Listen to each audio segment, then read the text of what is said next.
Mathematics, University of Concepcion. Today we have Mausumi Bhakta from ISER Ravi, Pune. just a minute. Yeah, Sorry, it's already okay. I didn't notice yeah. that you had started recording, so I wanted to say probably you Ah, are not yeah. recording. Sorry. Okay. Yeah, no problem. So today's topic is fractional elliptic systems with critical nonlinearities. We have one colleague working in the similar department, similar area. Vicente, he's not here. But okay, so Mosumi, please go ahead. We have 50 minutes, 55 minutes, and last 5-10 minutes for the comments and questions. Yeah. Yeah, thank you very much, Ravi, for your very kind invitation, and I'm very happy to be here in Chile, in University of Concepcion, virtually though. Yes, but I'm very happy to be here.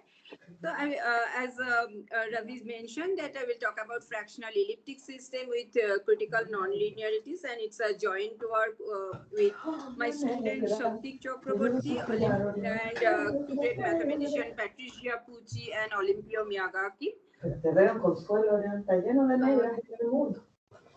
So I start with the system. So this is the system of equation which I will refer always. So this is I will refer this system as is. So this is the system. I will let me explain term by term. So it is a weakly coupled system of equation. It's fractional Laplacian u delta is u equal to alpha by 2 star mod u to the power alpha minus 2 v to the power beta plus fx in Rn, and fractional Laplacian v equal to beta by 2 star mod v to the power beta minus 2 v mod u to the power alpha plus gx in Rn. uv both are positive. So here what are the notation here? So here the dimension n is strictly greater than 2s. S is in 0 1 open interval to start with. Alpha, beta, they are positive constant and strictly greater than 1, and their sum equal to 2 star s, which is the critical Sobolev exponent for fractional. Yes, fractional, I mean, in the fractional Sobolev space, it is the critical exponent that is 2n by n minus 2s.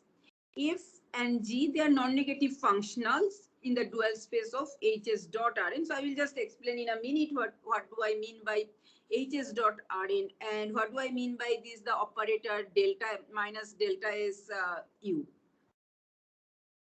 So so first we can define delta s operator, that minus Laplacian to the power s, that is delta s or fractional Laplacian. So this is the integral, I mean integral differential operator, and it's a non-local operator. So it defines on the, it can be defined on the Schwartz class function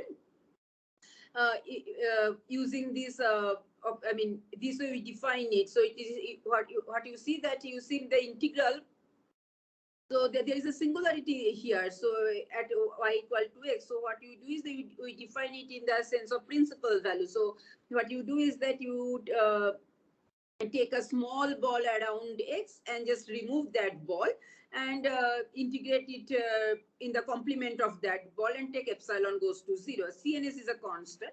So this is how we define it, this operator using integral. I mean using this integration. And by the very nature of its definition, we can understand that it's a non-local operator, because if you want to know the value of this delta s u at any point x, you need to know the value of u in the entire Rn, not just locally in the neighborhood of x is not enough. Like in the Laplacian, in the local case, we know that if you want to know the value of Laplacian u at any point x, it is enough we know the behavior of u in a neighborhood of x. But this is not the case in the non-local case. That's why it's called non-local operator. So now the space, here I was talking about the dual space of Hs dot Rn. So what is the notation of Hs dot Rn? So this is the all the function in L2 star Rn. So this is 2 star is the 2 star s is the Sobolev exponent that I that I just a second. I mean I will use this comment here. Yes. So 2 star S is this is the critical Sokolov exponent 2n by n minus 2s. Yeah. Okay. So we are taking all those L2 star function, L2 star Rn function for which this norm is finite, double integral ux minus cy whole square by mod x minus yn plus 2s. This integral is finite. That space we call is the Hs dot Rn, and this is the homogeneous fractional Sokolov space. This has inner product structure endowed with the inner product, and it has the corresponding Gagliardo norm. So this is the norm. Hs dot norm is defined by this one. Let me just again put here. Yeah. So this is the norm. This is how we define the norm. Okay. And it's called the fractional homogeneous Sokolov space, and it's well known that if U is in Hs dot Rn, then U is actually in LP loc Rn. For localities in LP for any P in close to 2 star. So now if you want to understand about the system, that system is what we just weakly coupled system of equation that we define. So first we need to understand where do we look for the solution of this system. So what is the natural space to look for the solution? Since it is not a scalar equation, it's a system of equations. So we have to take, it's not just we talk about Hs dot Rn. So we have to take the Cartesian product of Hs dot Rn times Hs. We have to take Hs dot Rn times Hs dot Rn. So that is the natural space for to look for the solution, and this is a Hilbert space again, and it is equipped with this inner product. So this is the inner way we define the inner product. So you take uv from uv, which is from this product space, and phi psi. This is from the product space. So how you define the inner product? So you take u and phi, usual inner product of u and phi in Hs dot Rn. And you take the usual inner product of V and psi in Hs dot Rn. And we take the norm in this way. So this is the norm is norm U Hs dot square plus norm V Hs dot square, and you take the half. So this is the natural, when we have the product space, this is the natural way we define the norm and inner product. Now, what we mean by the solution of, let me again go back to the system. So this is the system. So what we mean by the solution of this system. So by solution, I here mean weak solution. So what do we mean by the weak solution of this system? Okay, so we say that UV appear UV in Hs dot Rn times Hs dot Rn. This is a positive solution to that system if U and V both positive, because that condition was there in the system. And for every phi psi, which is the test function in Hs dot Rn times Hs dot Rn, we have this energy, this weak formulation to hold. So this is the left hand side is that inner product between UV and phi psi should be equal to alpha by 2 star integral mod u to the power alpha minus 2u mod v to the power beta phi plus beta by 2 star integral over Rn mod v to the power beta minus 2v mod u to the power alpha plus psi plus the duality bracket between f and phi and g and psi. So just not to get lost, I just go back to the equation again, the system again. So as if like you are taking u and phi, you are testing phi for the first one and psi for the second one. That's how the natural way you do it. So you get actually this one. So this is the definition of the solution, the weak solution. Now let us see some literature survey for this equation. For this system of equation, where something is literature associated with this system of equation. First, we go back to the scalar case of this system. So the scalar version of this system is this equation, that is a fractional Laplacian u equal to x u to the power 2 star minus 2u plus fx. And in a joint work with Pucci, we studied this equation, scalar version of this equation, and we proved multiplicity of positive solutions. So there we had an assumption that a is a continuous function which is actually greater than equal to 1, and asymptotically it goes to 1. So under that condition, we prove that this scalar equation has, I mean, it has at least two positive solutions when the dual space norm of F is small enough.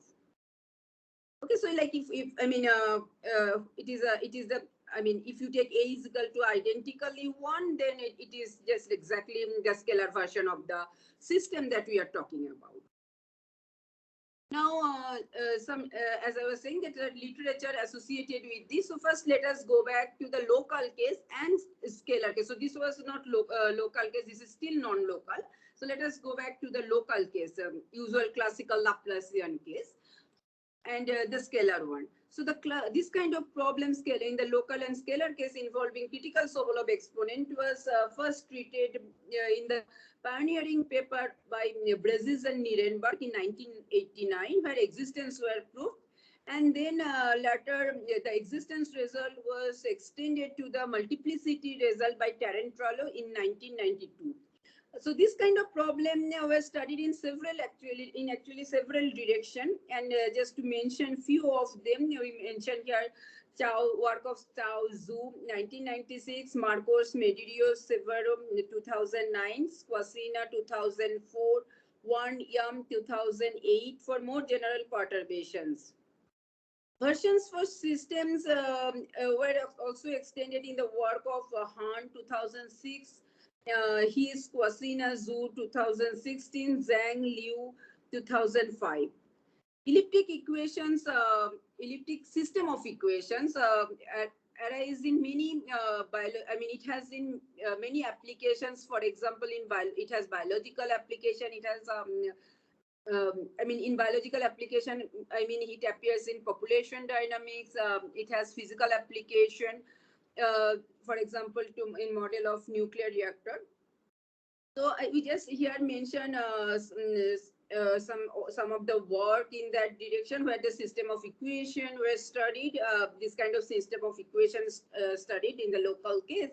Just mention few. We mentioned here the work of Mittedderi 1996, Alves, De Moraes, Soto 2000, Clement Flickinger, Mittedderi, Thelin 2000, Rachel Zhou 2000. For system in bounded domain with non-homogeneous term, we refer the work of Bonhure Ramos 2009. Problem involving fractional Laplace operator appear in several areas. So those what I just mentioned, those were for all the local case like Laplace operator, for the operator Laplace operator. Now if we just talk about the fractional Laplace operator, so it I mean, those appears in many areas. For example, like we know all like it appears in phase transition, flame propagation, chemical reaction in liquid, population dynamics, etc. So I do not know much about all these things because I do just the theory part. But if you want to know more about this, how it appears or where it appears, I can just refer the work of Kefreli, where it, in a very nice introduction, it was mentioned, and also the Hitchhiker's Note by Neza Pelatucci Valdinoci 2012, where one can find all this, I mean, very nice introduction where fractional system or equation with fractional Laplace appeared. So next, in the non-local case, but there are not so many papers where weakly coupled system of equations have been studied. There are only few where weakly coupled system of equations have been studied, but we mentioned there the work of Chen Squasina 2016, Costa Miyagaki Squasina Young 2015, Faria Miyagaki Pereira Squasina Zhang 2016, Giacomoni Mukherjee Srinath 2018, and my joint work with Futai Win 2020. But those works were all where system of equations were studied for bounded domain. Dirichlet system of equations in bounded domain for the fractional Laplace operator have been studied. But when we go to the interspace Rn, there are very few work. For just to mention, there are very few work where the interspace Rn system of equations have been studied, where like existence, multiplicity, such questions have been studied. So there are papers by Fischela, Pucci, Saldi, 2017, Fischela, Pucci, Zhang, 2019. So I just again go back to the system that we were discussing. So now, here I will discuss about the existence and multiplicity for this kind of problem, existence and multiplicity of positive solution. That's what we are going to discuss here. To discuss that, I need here some notation first to introduce. So the first notation which I need here is the Sobolev constant. So S denotes the user. I mean, just a second. So let me just put it here. Yeah. So S.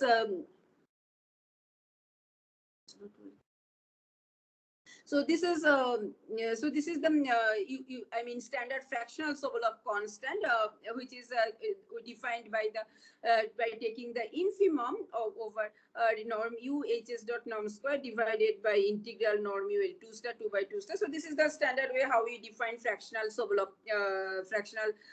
constant is, which I also denoted here by S alpha plus beta, because there's alpha plus beta equal to 2 star. And now, related to this system, I need to define another constant which we denoted by S alpha comma beta. Earlier one was plus, and here I denoted by S alpha comma beta. So this we defined it in this way. So this is nothing but just right here. So this is nothing but, so here you can write it exactly similar way. So this is norm squared divided by u to the power alpha v to the power beta 2 by 2. Okay, so I mean infimum over all this, of course. Okay, so this is S alpha beta is, we were taking this here as when it was the scalar case, when it was the numerator was norm u hs dot square. So here in this vectorial case, it should be naturally norm of the pair u v square and divided by integral u to the power alpha v to the power beta.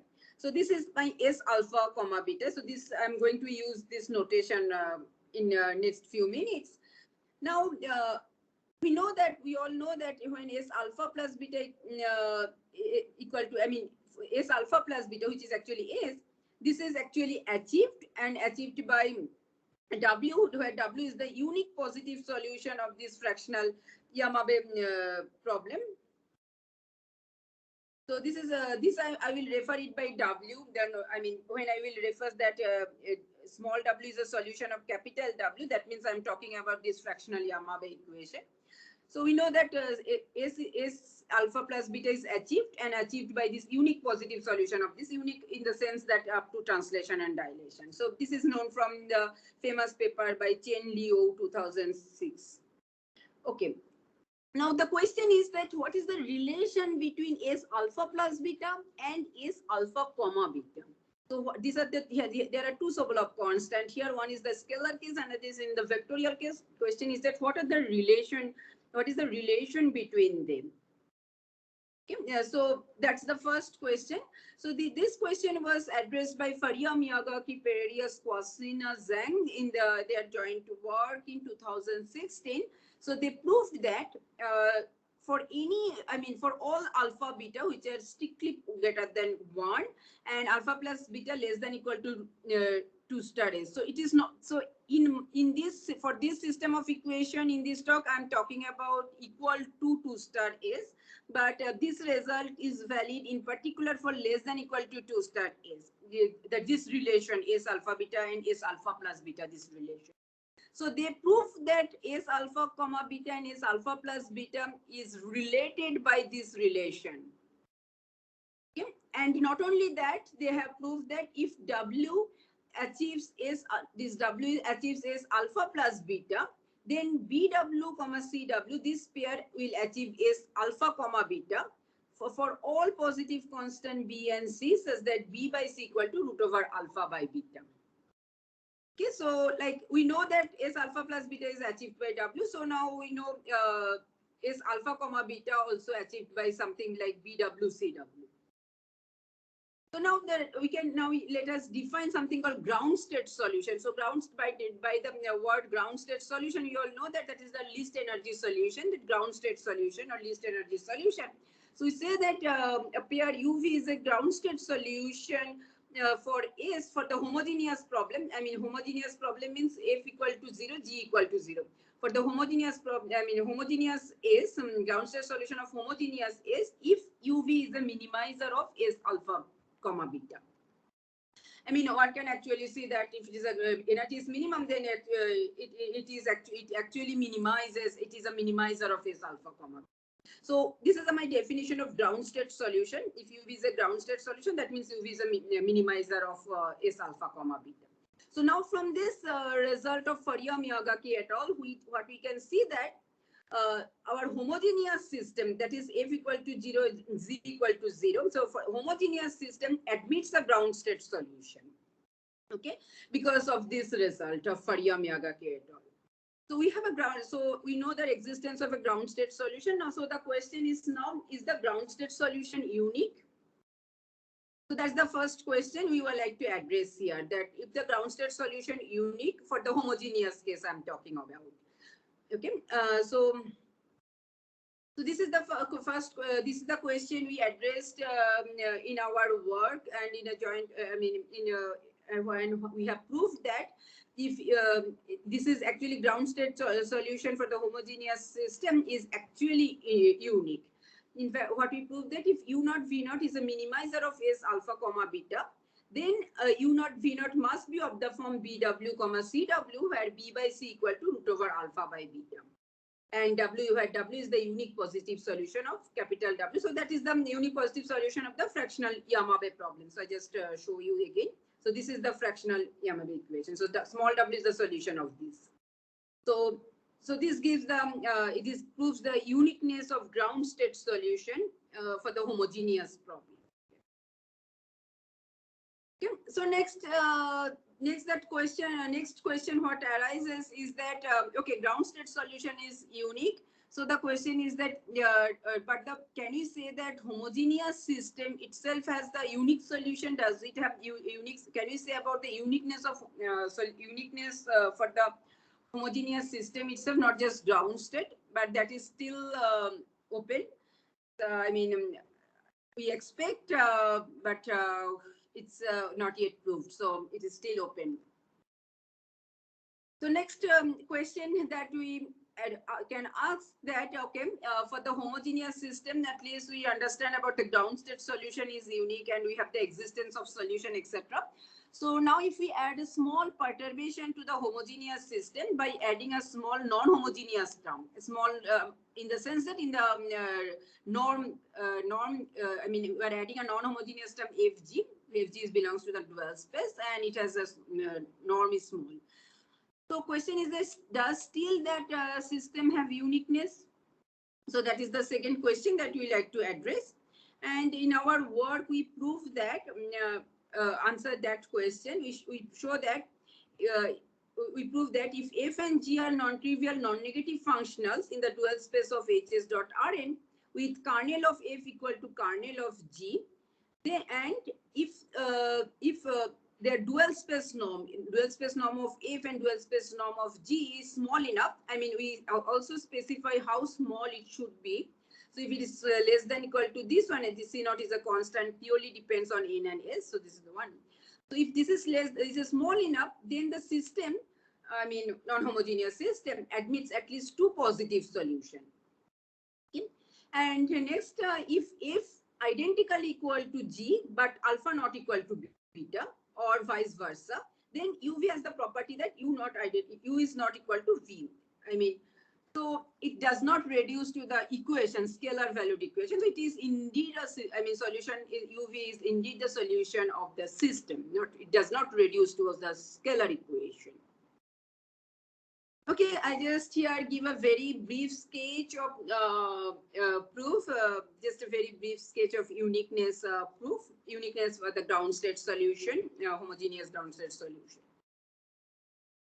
So to prove that uniqueness result, what we first define, we define another quotient, another constant is mu alpha beta. So if I put mu equal to 0, I mean, mu equal to 0 means this term drops out. So if you put mu equal to 0, then S mu alpha beta becomes nothing but S alpha comma beta. So if you just drop it, it is that S alpha comma beta. So we put, and if we put some mu here, mu is positive. So this is the way we define S mu alpha beta. So what next? First step, what we prove that there exists a constant mu naught such that when mu is small enough, mu is lies between 0 and mu naught, then we actually can find out what is S mu alpha beta. So S mu alpha beta is Sobolev constant S, so S is S alpha plus beta, so that is S alpha plus beta times H tau naught. What is H tau naught? H is the function given by this one. This is the function H tau, and tau naught is the point where H attains the minimum. So the minimum of H over tau positive. So from here it is easy to see that this function indeed attains minimum, because you see if you put tau equal to 0, this is strictly positive. And when tau goes to infinity, you can see that it actually goes to infinity, because we have that alpha comma beta greater than 1 and alpha plus beta strictly, equal to 2 star. Using that, it follows that it is actually minimum is achieved. Okay. And we also proved that we do not want tau naught to be 0. So we actually showed that this tau naught is actually strictly positive. And not only that, we proved that if can we find out the minimizer of S mu alpha beta is that for any R positive, RW comma R tau naught W. So tau naught is this minimum, and small w is the unique solution of the fractional Yamabe equation, that one. So RW, R tau naught W actually achieves S mu alpha beta. That's the first step we proved. This is just a simple analysis, and nothing much is needed to prove this. Now, this is the second step, is the most crucial and most hard step. So this is very involved step is this, the second step. So here we prove that, I'm just saying what is the step. I'm not going to the proof because it's really involved and a lot of technical details involved there. So in this step we prove that, so U naught V naught we started. U naught V naught is a minimizer of S alpha comma beta. So U naught V naught achieves S alpha beta, and we know that W achieves S. That is the unique solution of for the Yamabe. Then we show that integral U naught to the power alpha V naught to the power beta equal to R to the power alpha T to the power beta integral W2 star. This is true for any R and T. We just need this ratio to be maintained, where R by T equal to root over alpha by beta. So any R and T which satisfy this ratio, then we show that this is true. Okay, and we also show next we show that this one, that integral U naught 2 star, this L2 star norm, the integral U naught 2 star, this is equal to R to the power 2 star integral W2 star. So this is the most hard part to show, but once we have these two things, then using this step, we can actually easily conclude the proof of uniqueness. So what we do is that, you see, from this step, you fix R. Okay, and from this ratio, automatically T gets fixed, because ratio is fixed. So R and T gets fixed from this step 2. Okay, so that now when R and T gets fixed in that way, so RW comma TW achieves S alpha comma beta. Okay, and that's what we have. We know this this achieves S alpha comma beta from the result of Fariya-Miyazaki. And therefore, this RW comma TW, this solves the homogeneous system. And so if you just substitute there, you just get this algebraic equation. So now you put U1 V1, this pair equal to U naught by R comma V naught by T. And then just a simple calculation, you can easily see that U1 HS dot norm is nothing but 1 upon R square U naught HS dot norm square. And since we know that U naught V naught is nothing but a solution of the system for the homogeneous system, if you just substitute here, so you get this one.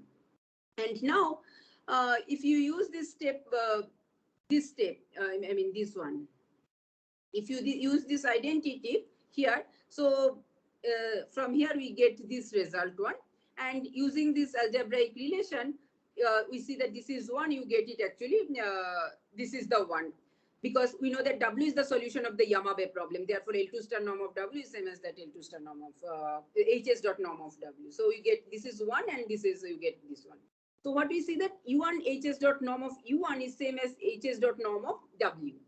Okay, but we also have that from here, we also have that a L2 star norm of U1 is same as L2 star norm of W, because you take R on the other side. Okay. Okay. So that means now you know that Yamabe problem, that fractional Yamabe problem, that one has unique solution, unique round solution. Therefore, then U1 must be W, right? So nothing that gives that U not equal to RW. Okay. So using another simple calculation, one can also show that V1 is also equal to W. So that also is not difficult to see. So that will give that V not equal to TW. So this part is just easy. Only, as I was saying, the complicated part is this is the most crucial step to show that this one. Okay. Okay, so that takes care about this uniqueness for the ground state solution. Now, let me just sketch a very brief sketch about the multiplicity result for the non-homogeneous system. So, to prove the multiplicity result, we study the energy functional associated to the non-homogeneous system. So, this is IFG is the energy functional associated to that system. So, this is the energy functional. And one very crucial ingredient or important ingredient to prove the multiplicity result is to study the Pallas-Milne decomposition of this functional, the Pallas-Milne decomposition. So what is Pallas-Milne sequence? We say that a sequence UN, so UN-VN is the pair, because we are in this Cartesian product space. So this pair UN-VN is a Pallas-Milne sequence for this functional IFG at a level beta. If this energy IFG UN-VN converges to beta and its dual space, its derivative I dash FG UN-VN, this converges to 0, the derivative converges to 0 in the dual space. That's the definition of Pallas-Milne sequence. Okay? And we say that a sequence satisfy Pallas-Milne condition. If we take a Pallas-Milne sequence, it should have we say that it satisfy Pallas-Milne condition. If it has a convergent subsequence. Now, question is, you can easily check that weak limit of Pallas-Milne sequence solves the system except the positivity. It solves system. Then the question is what is the difficulty then? The main difficulty is that the Pallas-Milne sequence may not converge strongly. Okay. So here, therefore, what can happen that weak limit can be 0, even if that beta is strictly positive, but the weak limit can be 0 because we may not have the strong convergence. So it's very important that we classify all the Pallas-Milne sequence for this functional. So that's the first result, that we establish the Pallas-Milne decomposition theorems or the classification of Pallas-Milne sequence. It's like if you take any Pallas-Milne sequence for that functional UN-VN, you take for the functional. Let me just put the comment once more. Yeah. So for that functional IFG, if you take this is any arbitrary Pallas-Milne sequence I'm taking at the level gamma, then we can actually write down the decomposition of this Pallas-Milne sequence. So we can write that, then you see that UN-VN can be decomposed in this way. So UN-VN equal to UV. I will just tell in a second that what is UV and this one. So UV is the solution of the system S. So here I just wrote it here. So UV satisfies S. So UV is the solution of the system S, original system S. And this one, UI tilde, VI tilde. UI tilde, VI tilde solves this homogeneous problem. So this is the homogeneous problem. Okay. So UI tilde, VI tilde solves this homogeneous problem. UV solves the original non-homogeneous problem. And what is this notation? On top, I wrote it RIN, XIN. This is just we are taking the translation and dilation, the standard way how we take. So this is the way we take the translation and dilation. So it says that you take any arbitrary Pallas-Milne sequence, it can be decomposed in this. So it has the part that UV, which is the solution of the system, and some finite sum of this one plus order of 1. Order of 1 converges to 0 in this space. Okay, and energy also decomposed in this way, that I mean gamma, that's the energy of I UNVN equal to IFG UV, that's the energy of this one, plus the some energy of this one, that is I put it 0 0 because this is the UI tilde Vi tilde is the solution for the homogeneous problem. So they are U F equal to Z equal to 0. Okay. So this is the very briefly saying, this is the Pallas-Milne decomposition. And if you have that UNVN all non-negative, then you get actually UV also non-negative and Vi tilde non-negative. So from Pallas-Milne decomposition theorem, we see that if UNVN is any non-negative Pallas-Milne sequence for IFG at a level gamma, then UNVN satisfies the Pallas-Milne condition if gamma cannot be decomposed in this way. That means this term should not be there if it satisfied. So this, I mean, this term should not be there. So it should actually be this way. Okay. So now, as you may know, that classification of Pallas-Milne sequence for the scalar equation, in case of local or non-local, this is not at all new. That has been studied in many papers, starting from the classical paper of P.L. Lyons in 1984. It is there in Strue's book, Variational Method. But to the best of our knowledge, Pallas-Milne decomposition associated to the system of equations have not been studied much. So to our knowledge, there is only one paper by Peng Wang in CVPD 2016 where Pallas-Milne decomposition for system of equation was studied, but in bounded domain and in the local case S equal to 1. So not in non-local case and not in Rn. This is the only paper available, and it was in bounded domain and local case. So this is the novelty of the Pallas-Milne decomposition theorem that we study here. And once we have the Pallas-Milne decomposition, then it is the variational method that we use to prove the multiplicity. So first what we do is that we write down another functional, auxiliary functional. So IFG was the energy functional associated to the system. Now we write another auxiliary system, functional. So what is the difference between the other one and this one? So here we took it U positive to the power alpha, V positive to the power beta. Earlier it was the norm, I mean modulus of that. Where is it going? Yeah. So earlier it was mod U to the power alpha, mod V to the power beta. Just now we just took here U positive to the power alpha, V positive to the power beta. Everything is same here. Okay. So if UV is a non-trivial critical point of this functional JFG, then UV satisfies this system with the positive part here. Okay, but then it is again standard that you take the test function as U negative, V negative, and show that U and V both are non-negative. And then using the hypothesis that kernel F equal to kernel G, one actually can show that both are non-trivial. I mean, if one is trivial, the other also becomes trivial because of this kernel F equal to kernel G. So one can actually prove that U and V both are non-trivial. And next, using that maximum principle of Del Pezo-Quas by 2017, one can actually show that U and V are strictly positive, both are strictly positive. So it is enough, we establish the critical point for this functional. Okay. So now we just concentrate on this functional instead of our original energy function. Okay, so now how we prove the critical point of this functional.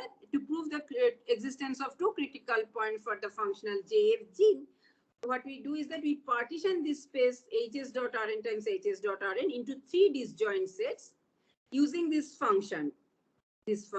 Using this function psi uv, which is norm uv norm square minus 2 star minus 1 U to the power alpha V to the power beta. Using this function, we decompose this into three disjoint sets, omega 1, omega 2, and omega. So omega 1 is the set where essentially psi uv is strictly positive. Psi is the function, this one. So omega 1 is the one essentially where psi is strictly positive. And omega 2 is the one where essentially psi is strictly negative. And omega is the one where it is equal to 0. Okay. And then we define C naught, which is the infimum of JFG over this omega 1. So C naught is the infimum over here, omega 1. And we define C1, which is infimum of JFG over this one, omega. So C naught is associated with this and C1 is associated with this, the small C naught and small C1. That's how we define C naught and C1. So we'll show that the first critical point will construct showing that this C naught is achieved. That will give us the first critical point. So what we prove that C naught is actually strictly negative and it is bounded below. And next we prove that if this dual space norm is small enough, I mean smaller than this particular constant, then this relation holds. Okay? This is a little messy that relation is, but it's okay. I mean, this is the norm square, norm to the power n plus 2s by 2 minus the duality bracket between FU and GV. So something we establish this. Once this happens, then we establish this is true. Once if this is true, then I mean dual space norm is small. Then we prove that this holds. And once this holds, this step holds, then we prove that C naught is strictly less than C1. And then using Pallas-Myl decomposition theorem, we prove that C naught is achieved in omega 1. So in particular, this is first solution. So this is just a very brief outline. I mean, it involves like standard lot of technical details and technical computation and hurdle. But this is the outline basically. And the second positive solution is obtained by combining Eklund's variational principle with a careful analysis of Pallas-Myl sequence associated to the energy functional, and we construct a minimax critical level where the Pallas-Myl condition holds. Okay, so that's about that system of equation is. Now, if we just extend that system of equation to the system of Schrodinger equation. So what is the difference here? So there, I mean, we have the operator, this one was the operator in earlier case. Now we replace this by this operator plus identity operator. So this is the operator, now we have put it here. So this is the Schrodinger operator. So we have the Schrodinger system of equation, the same type of equation with the Schrodinger system. So here we have that alpha beta again strictly positive, but alpha plus beta strictly less than 2 star. Okay. So for this system, I mean, in a joint work with Chakraborty and Pucci, we proved the existence of solution, positive solution for this system in, I think, 2020, it appeared in 2020. There we proved that existence of solution when the dual space norm of F and G was small enough. Now, also it is known that for the scalar case, from the celebrated paper of Frank Lenzman Silvestre 2006, it's known that the scalar version of this system, I mean homogeneous system, if I remove this F and G not homogeneous system, the scalar version of this homogeneous system would be this one, right? And from this paper of Frank Lenzman Silvestre, it's known that this system admits the unique ground state solution. So if we denote that unique ground state solution of this one by small omega, then it follows that R omega T omega is a ground state solution for this one, homogeneous system without F and G. I mean, if I just remove this one, then R omega T omega will be solution of this system, homogeneous system, where R by T equal to root over alpha by beta. Now, if we just follow the argument exactly similar to the uniqueness theorem that we have proved for the ground state one, for the homogeneous case, it can be actually shown that this ground state is also, I mean, ground state solution for this Schrodinger system of equation homogeneous, that is also unique and it has of this one. Just following the same kind of argument, it can be shown. And another comment is that if we just consider the system of equation that the system that we wrote before, the original system is, I mean, there, I mean, not the Schrodinger, the original system is. But here we put a potential function A and B. Okay? So you take that A and B greater than equal to 1 and it converges to 1 asymptotically. There also, I mean, one can actually try to adapt the multiplicity result that we have proved the technique of multiplicity result. I mean, one can actually, it's not, we wrote it as for a b equal to 1 just for simplicity, but essentially the same one can be carried out for this case also. So this is I mean, this the one which I presented. So it's a preprint. I mean, it's just it is still in, now it is in archive. I mean, it is just preprint, not yet published. This is the reference, and thank you very much for your attention. Thank you so much, Mosam. It was a really, really nice talk, and I was expecting so much detailed talk from you. Thank you so much. So, if anybody has any question or comment, Oops. Where did it go? class 1, class 2. I lost it. Where is it Go. gone? Now I have to find it out. Where did it gone? From below, you just scroll up, then you will. Maybe I stopped sharing. Just a second. How should I? Did I stop sharing already? No, I think. Okay, now it's no, because no, you did not stop sharing. It will stop a second. Did it now stop? It stopped. Okay. It is stopped now. Okay. But I lost it. Where is that file gone? I don't know. If you from one finger, if you will scroll from below to up, you will get the options. Below to up. Okay, so it is up. There's, I think, system somewhere I can see it. Yes, maybe this one. Oh no. Yes, maybe. Oh, not this one. Maybe just a second. Maybe I have to put the search button to find it out. Is it maybe it is this way? Okay, anyway, maybe it is. I got it. Maybe. Okay. Yeah. Okay. Sorry for the confusion. No problem. So if you share it again, then people can ask question if somebody wants. Sure, just a second. I will do that. Just a second. So share screen. Screen. Start broadcasting. Just a second. Now let me again go there. Where is it? Okay. Yeah. Okay. I hope this is the one. Yeah. Yes. Yeah. Now it's there. Okay. Yeah. So if somebody wants to comment or ask something, please go ahead. Mosumi, thanks for the nice talk. Yeah, please stop in this page. Exactly. This one? No. Yes, yeah. Yeah. Yeah, this theorem which you showed by whom? It was Miyagaki and who else? Quasina. Yeah, this one, right? Faria, Miyagaki, Pereira, and Quasina Zhang. This one you mean? Yeah. Okay. So, no, I have a few questions related to this Sobolev constant, maybe some other related questions. Okay. So in the next, I mean, page there was some relation between S alpha beta and the S alpha plus beta, but it's a bit strange because but there is okay. So this is symmetry. You see alpha by beta to the power beta by and this is beta by alpha. I alpha. need to say that okay. I think I understand a little bit.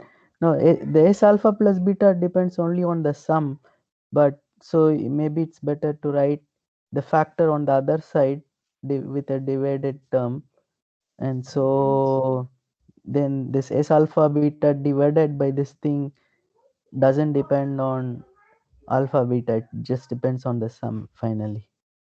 So the constant scales with the scaling, I think. Yeah.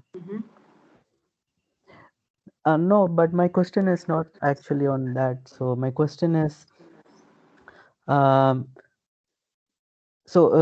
do with really with for system, why the how do you define the critical and subcritical thing like? Yes, so the critical thing is here alpha plus beta equal to 2 star. That's the critical exponent. I mean, if you just go to that, I think I didn't, yeah. So Yeah. here, so here No, alpha plus okay.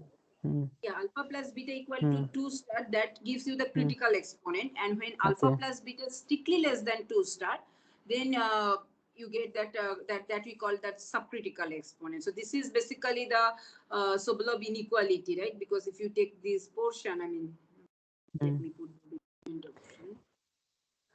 I Yeah. think this So quotient has some vector like yeah, so if you valued just function, take no? U yes, U and B. So I will S write it in alpha big. plus beta, So this is the less than U, equal to this the one. okay. And here we put a constant as alpha comma. So this is the Sobolev inequality corresponding for the vectorial Hmm. case. Okay. Hmm. So like we know the Okay. Sobolev inequality in the scalar case. So this is the Right. corresponding Sobolev inequality in the vectorial case we have. Yeah. So in particular, if you have Hmm. suppose u equal to v, so then it exactly reduces, right, to the scalar one what Hmm. you know. Yeah. And like so these are when it is achieved, right? So I suppose it's achieved um, when maybe alpha. So it's achieved for alpha plus beta even in the critical thing, or only in the subcritical, the infimum. It is actually it is achieved. It is achieved even in the subcritical case for S alpha comma beta. So if you take alpha plus beta is strictly less than 2 star, that's subcritical case.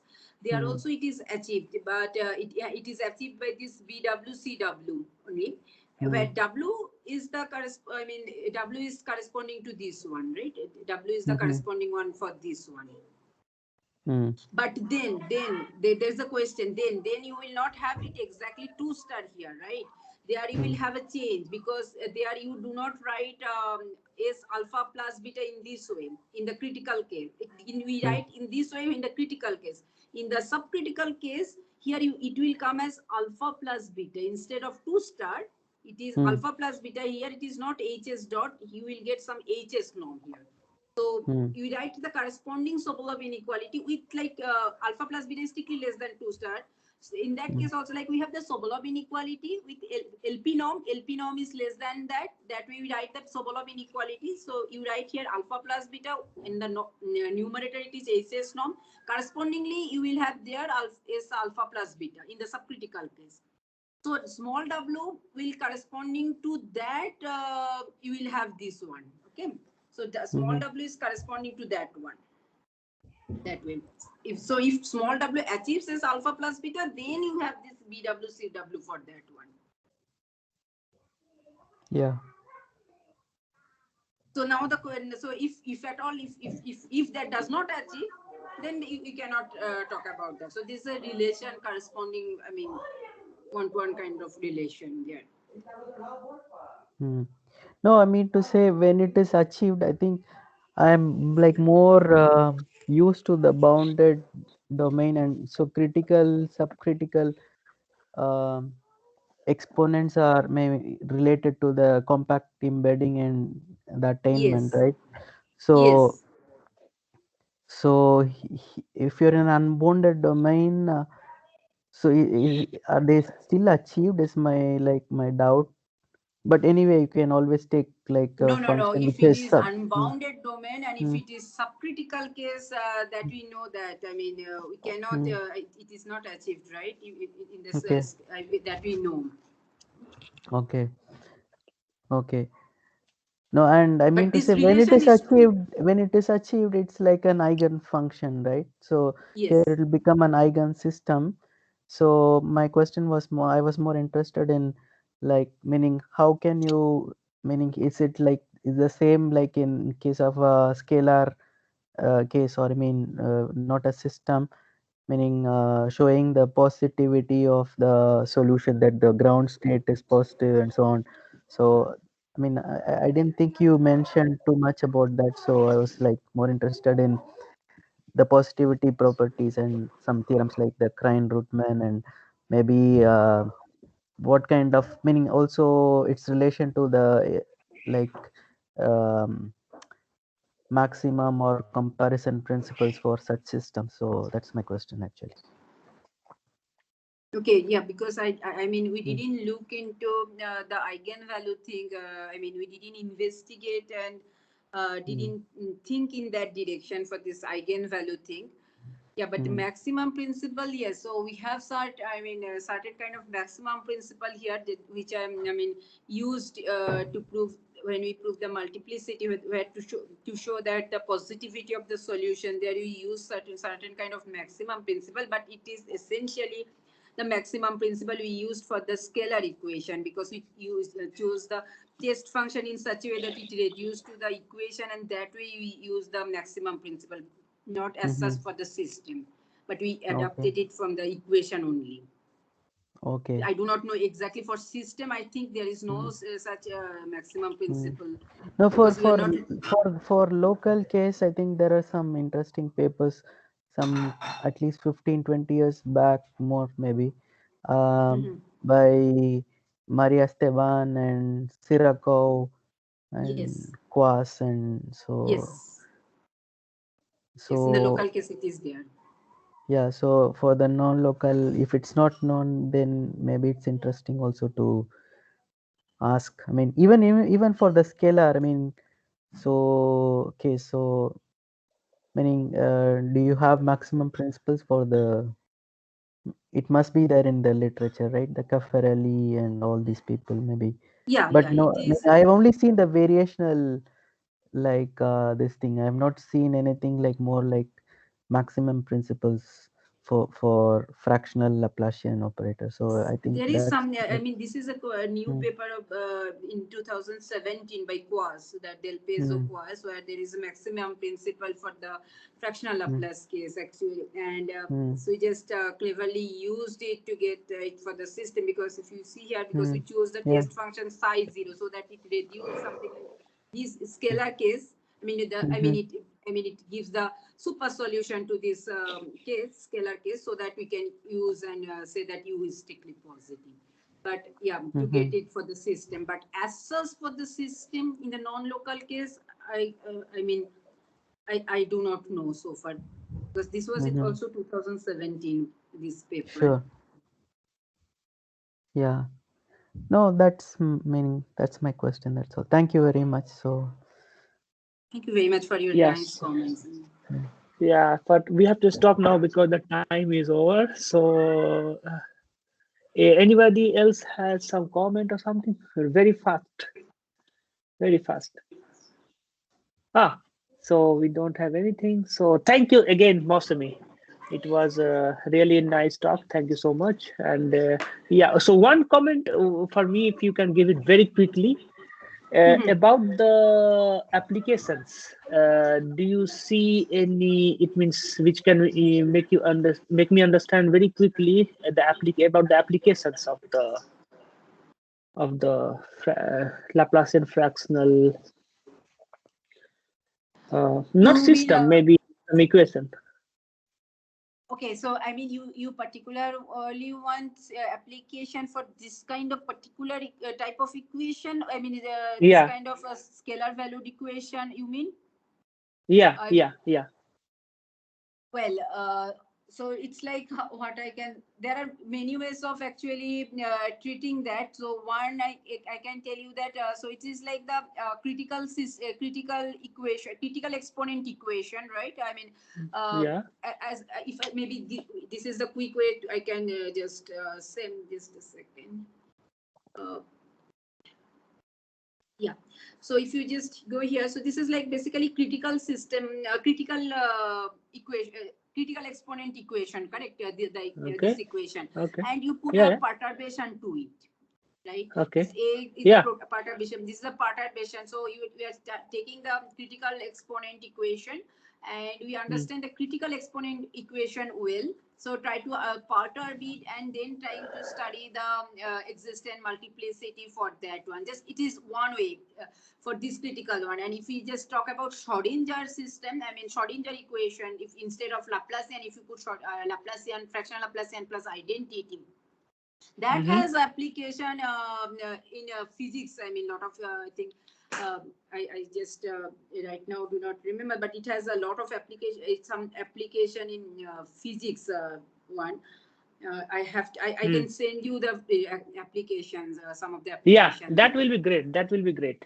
That will be great. Sure, Some I I will want to send it see you. that where we can, because I want to do similar things. I'm very much interested in doing similar things. Or once the in homogenization, of course, but I want to do something for the inverse problem or something like that. Which means we did something. It means Maura, one of my collaborators is here, Maura, from Tunisia. We did for the time fraction, but we were now Okay. interested in doing some fraction Laplacian, something like that. So we were looking for some motivation. So if you can send me, that will be great. Sure, I will do that. Yeah, thank you so much. So see you next time. Bye bye. Yeah, thank you very much, Take Steve, for care. this kind invitation. Bye. Bye. Bye See you. bye. Take care. Bye. Bye. Let me just stop it now.